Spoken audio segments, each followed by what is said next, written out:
tayo liligo kasi doon traffic na talaga.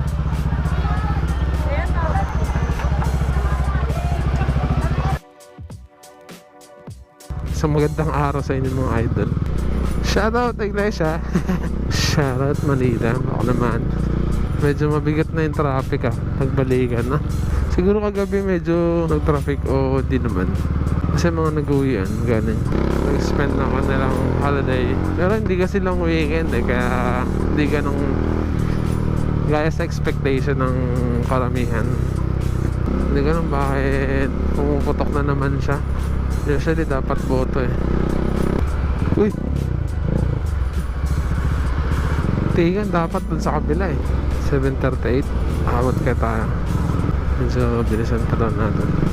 7:45. Abot kaya tayo. Dami stoplight. 9 minutes na lang naman. So yun, dumating tayo.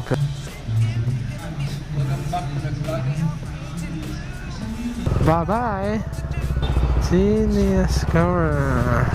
So isang magandang araw sa inyong lahat. Tayo'y pauwi na. Baby pauwi na. Naway sa mga nanonood nito.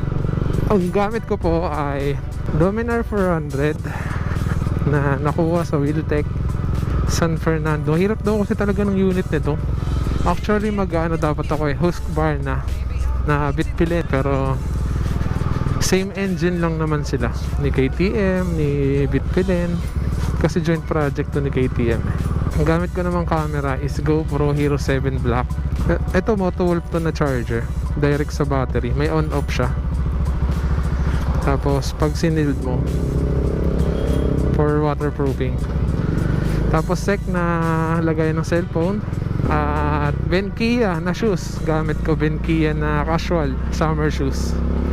Hindi siya waterproof, pero boots for motorcycle siya. Kung hindi nyo pa napapanood or hindi nyo pa nakita yun, may vlog ako nung binili ko yun sa Casco Market. Hanapin nyo lang Benkia shoes from Casco Market dito sa channel ko. Tapos ito Komine gloves. Sa ano ko naman to binili, 01 Moto sa Caloocan. Pati yung meron akong Villain na bag, lagayan ko siya ng Motovlog na raincoat o kapote kung tawagin. Yung helmet ko naman Spider lang na Spike ata to, Phoenix. Nabili ko to nung mismong kinukukuha ko unit, tas wala akong mahiraman ng helmet. Wala ko helmet, bumili na lang ako. Mura lang to parang nasa 3 plus lang. Pero yun nga, mag-invest kayo sa, kaysa mag-upgrade, mag-invest kayo sa sa safety gears. Kung may pera-pera lang ako, gusto ko yung best airbag, para yung pag kumalas ka sa motor ng biglaan, assemblang ka, magkakaroon ka ng safety na hindi ka pa rin May Komine din ako na na padded na jacket. Tapos pang summer lang din siya, which is pwedeng kasya yung kapote ko pag sinuot. Like kong suot yung dito sa profile ko sa YouTube, yun, Komine yan. Kung sa Facebook niyo naman ito mapapanood, you can go to my YouTube channel, Hamilton BLANZA. Search nyo lang Hamilton space BLANZA. And pagka gusto nyo rin pala bumili ng mga bagong sasakyan, kinikita natin yan. Any brand, lalo na si primary job ko, si Geely.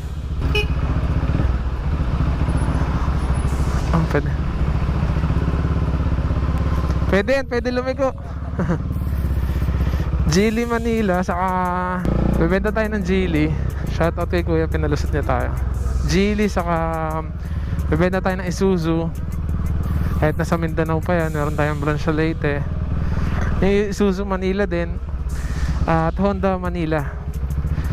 Lahat yun own ni YGC. YGC is Yusenko Group of Company na which is owner ng RCBC. Yun siya. Yun lang, shoutout, dami motorista. Sana kung mapapanood nito pagdating ng panahon. Ako yung mga nakasabay nyo na naka-Dominar dito sa Maria Orosa corner, Calao.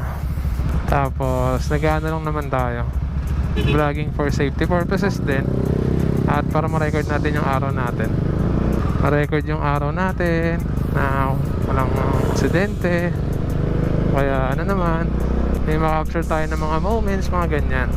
Yun ang purpose lang naman natin. National Library of the Philippines. That's the National Library of the Philippines. Shout out MMDA. They're doing their job. Haha, shout out 1 horsepower. 1 horsepower. Ang dami na rin gumagala sa Luneta, no? Okay na rin kasi siya puntahan bukod sa malinis na. Yung ano nga pinaganda, Manila Zoo. Hindi ko lang alam kung binuksan na nila. Pero total renovation. Galing nga nakatali yung buhok niya. Galing, pogi. Tawid po muna kayo. Saway. Shoutout, kamare. Binilit mo pa rin. Kahit ganyan na yung pangyayari. Ang ano ng tiyan natin. Comment nyo nga kung ano, kung bukas na ba yung Luneta sa mga nakakaalam. Tapos yun yung plug natin na nakatayo sa Luneta. Yan, na area na yan. Yan, go na naman ulit. Saan na kayo tawag dyan sa ano na yan? Sa Relo na yan, no? Di ko rin alam eh anong tawag dyan. Patutok yan mismo dito sa Rizal Park. Dami motor, shoutout sa inyo lahat ha. Ride safe po. Huwag po tayo masyado magmamadali kasi makakarating naman po tayo sa ating pupuntahan. Huwag niyo po akong gayahin. Ideal din talaga yung scooter pagka mga gandong city driving. Lazy. Intramuros to, itong area na yan. Grabe no, dumami yung halaman, nag-green yung mga gantong area sa mismong Maynila. Patondo to, tas mga pier, madaming truck dito. Dahil sa pandemic din no, binigyan sila ng pahinga, ng kalikasan. Dulot din talaga ng pagiging abusado natin. Kaya ini-equal pa rin talaga ang ating buhay. Yun nga, bukod din sa mga gamit ko, sa mga gusto magtanong, mag-comment lang kayo.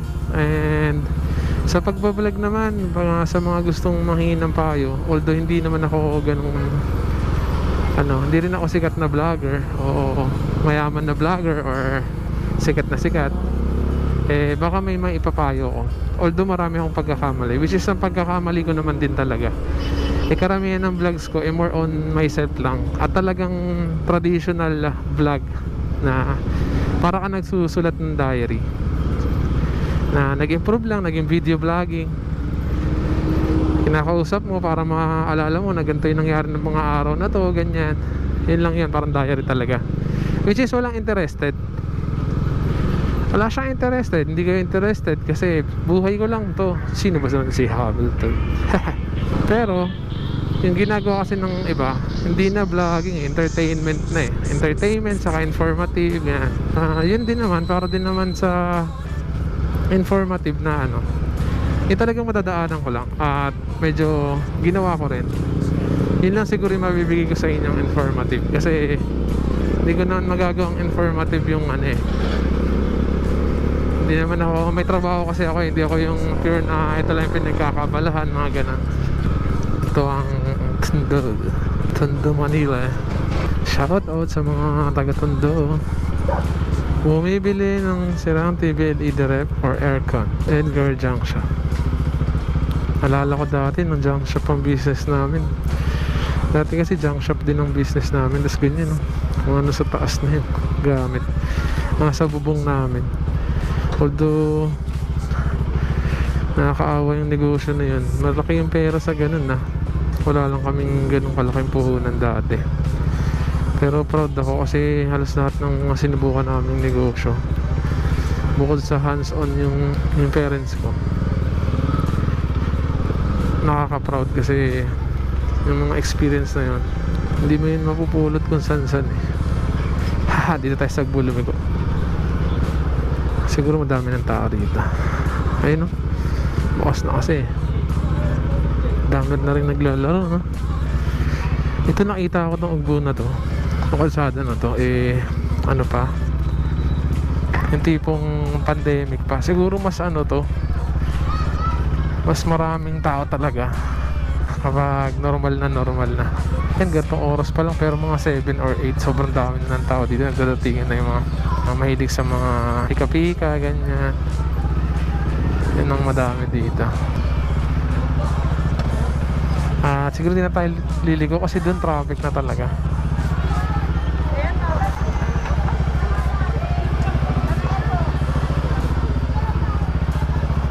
Doms! Shoutout kay Papa Doms. Yan tayo nagpapaka-wash kay Papa Doms. Kasi hindi pa naman siya ganun kadumi, kaya okay pa naman si Papa Doms. At dito na nagtatapos ang ating video. Maraming salamat sa pagsuporta at laging panonood sa akin kahit napaka-boring natin.